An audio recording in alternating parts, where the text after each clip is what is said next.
बिहार का अकाल कब पड़ा? बिहार का अकाल 1874 ईस्वी में।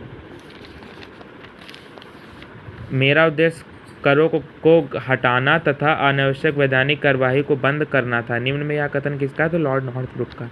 भारत पर शासन करने वाले निम्नलिखित गवर्नर जनरल का सही अनुक्रम लगाएं। तो निम्नलिखित कूट से सही उत्तर का चयन कीजिए। तो ये ए ऑप्शन सही ऑप्शन है। 3142 3 है थर्ड पे पहले, मतलब कि सर जॉन लॉरेंस, फिर लॉर्ड मियो, फिर लॉर्ड नॉर्थब्रुक और फिर लॉर्ड लिटन। निम्न में किसके समय में कोका आंदोलन हुआ? नॉर्थब्रुक।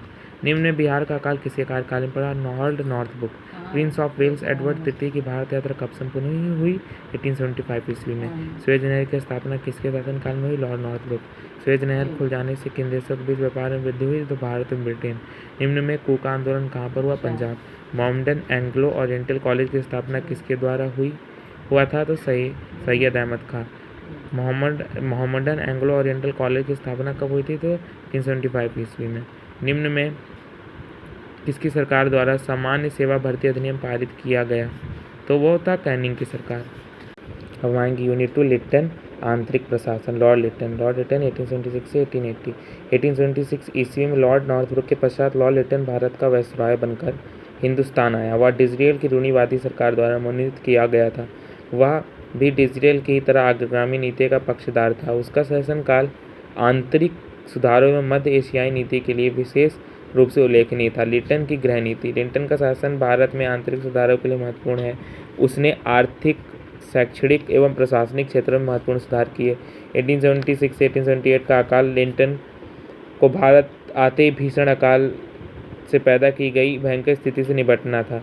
यह अकाल 1876 से 1878 के मध्य पड़ा। इसका सबसे भीषण प्रकोप मद्रास, बम्बई, मैसूर, हैदराबाद, मध्य भारत के कुछ हिस्सों तथा पंजाब पर पड़ा।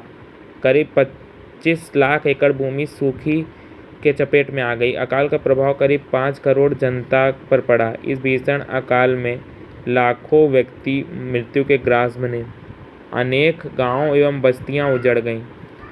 और डॉक्टर R.C. दत्ता के अनुसार 50 लाख व्यक्ति 1 वर्ष के अंदर भूखे से व्याकुल होकर मर गए। इस भयंकर परिस्थिति का सामना करने के लिए 1880 ईस्वी में रिचर्ड स्ट्रेच की अध्यक्षता में एक कमीशन नियुक्त किया गया। आयोग ने सुझाव दिया कि असमर्थ निर्धनों को मुफ्त सहायता दी जाए तथा व्यक्तियों को काम और उसके बदले मजदूरी दी जाए। कमीशन में